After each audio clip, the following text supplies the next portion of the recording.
I'm joined this week by John White, Youth and Vocations Advisor for the Diocese, and once again by Philip Swan, Director for World Mission. Thank you both for coming.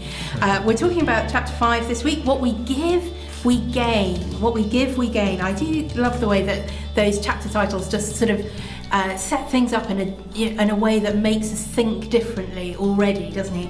And he begins once again this chapter with an example from the Gospels of just lavishly ridiculous, gratuitous, he calls it, generosity. What's the situation, the story that he's discussing in this chapter? Just remind us, John or Philip.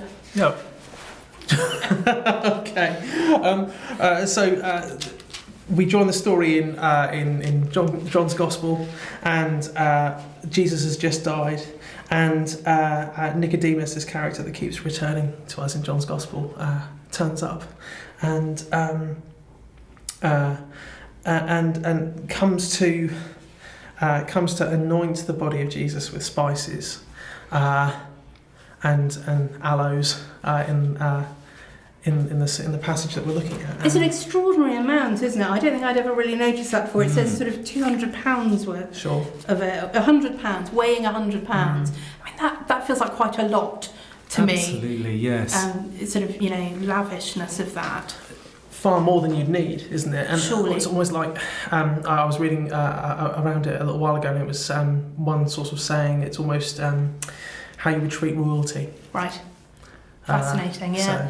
Yeah, and so then Joseph of Arimathea turns up, and his part in the story is offering the tomb that's never been used before. So in a sense, it's kind of devaluing it for the future in terms of his family needs and so on. But there was just something almost kind of unquestioning about this, and yet this Jesus had apparently failed, and he dead, unclean, and somehow he's willing to make that deep investment and this response of just unqualified giving. Very moving. Yeah, very moving. And he makes the point that it's so extraordinary because they are giving it to Jesus after he has died.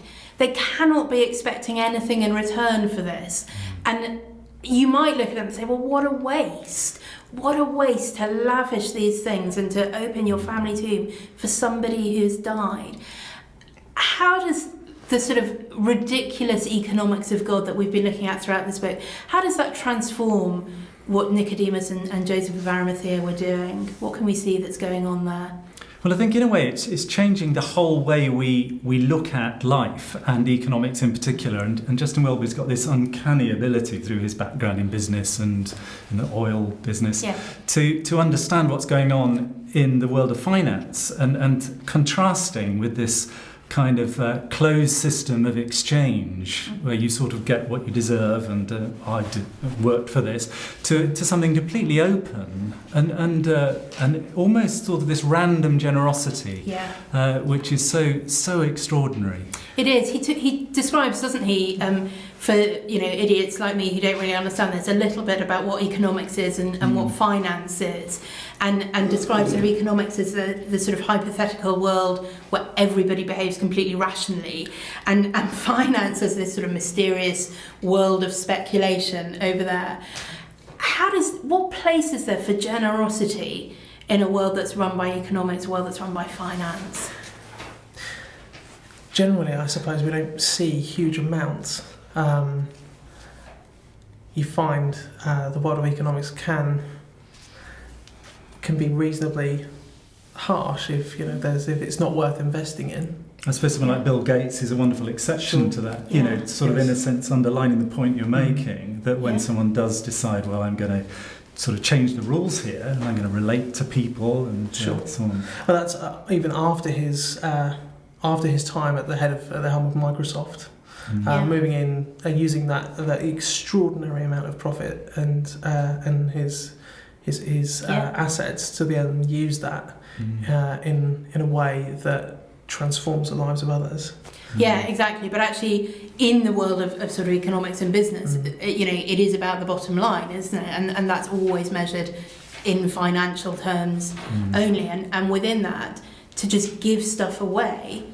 I mean, maybe there's a tax break sometimes and, whatever, but actually just to be generous for the sake of being generous. I mean, I'm quite challenged, for example, in the world of international giving and the fact that we in this country remain committed to the 0.7% of our national income, and incredible pressures to sort of eat into that. Yes. And yet the remarkable kind of gain that comes, that's not in a sense manipulated, it's not always tied in any sense, but it's there. But it happens. That when we kind of break into that cycle, God's generosity overflows. I love that, where he talks about how we can think of money as an instrument to build relationships of abundance and grace. And, you know, it can sound manipulative. It's not about buying love or about buying friendship, but it's thinking, how can I use who I am and what I have to show that generosity and abundance and grace to other people? To bless others. To bless others,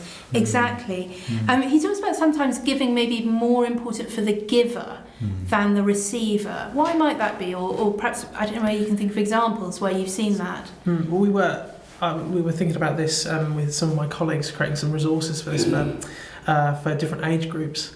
And one of the key things about giving being transformative for the giver is that it releases that thing's hold over you. Yes. So you know, by us as disciples choosing to give a proportion of our income away, we say, I don't need all of this, and money doesn't have the kind of the first hold on the me. first place. Yeah. Jesus has the first hold on me. Yes. I choose to submit to Jesus before I submit to money or to the love of money. Because otherwise the money has the grip on you, doesn't it? Yes. And I mean, I was very struck by a phrase that I came across about give to God what's right, not what's left. Yes, I thought that was a wonderful way of putting it, isn't it? Kind of does change the whole perspective. Yes, it's the priority is what you're going to give to God, not everything else, and then look at what's in your bank account at the end of the month and say, well, okay, I'm going to give out of you know, the sort of remnants. It's people used to give the first fruits, didn't they? You know, it's that symbol of, you know, this is what comes first out of what the harvest has been, and then the rest is what we'll I do think there's a lot in that, those kind of disciplines of giving. I can remember a couple in a parish who had a failed cycle of IVF, and they came and they said, here's an envelope, here's a Thanksgiving offering, it had £100 in. It was so moving, because in human terms it was a point of failure, but such was their relationship with God, their trust, their turning of things upside down. That's very interesting. They still wanted to give out of that. They still wanted to give. To God. Yes, and we do know that in God's economy, they will gain so much. Yeah. So, I mean, we've thought about that a little bit in terms of us as individuals, but actually in the chapter he's also talking about community and society and at national and international levels as well. I know you already mentioned this a little bit, Philip, but how do we see that sort of generosity, or how could that sort of gratuitous generosity make an impact on society at a wider level, do you think? Well, I know, where do you start? Yeah, exactly. Well, I guess we did see it, and he gives the example of in the Ebola crisis, and how in Sierra Leone there was such great appreciation for the initiative that the British government particularly had taken. Yes. So I think there is that outworking, and Divid, for example, you know, with its approach to development, is very kind of well informed, and can make a substantial difference. I just hear at home, it's a massive. It can be a massive disruptor, can't it? So all of a sudden, just explain what you mean by disruptor. So what I mean is, if a community group chooses to give or act in a kind of an outrageously generous way, it can kind of stop people in their tracks, and so it can break a cycle of cynicism or of fatalism, knowing that actually it's only ever going to be this way. Yeah. But someone doing something entirely generous can restore one's faith in other people. Yeah, even just at a quite simple level, I think sometimes we put on church events that we love other people to come to, and then we charge 50p or we charge £2 or whatever. And sometimes I just want to say, wouldn't it be wonderful to just put that on and say, come freely. Yes. You know, this is our gift to you. Yes. And you know, I found sometimes when we've done that, and people say, well, how much is it? And we say, no, it's free. And they sort of, it's, as you say, it's sort of disruptive. It's not what they're expecting. And it transforms their attitude to how they feel about the church sometimes, that they're not just after your money, they actually want to share freely and generously. So that is really my challenge for you this week, to think about how you can use whatever resources you have, whether that's money or time or in different kind of ways, to think about how you can use that as an opportunity to show love, to build up a relationship based on abundance and grace,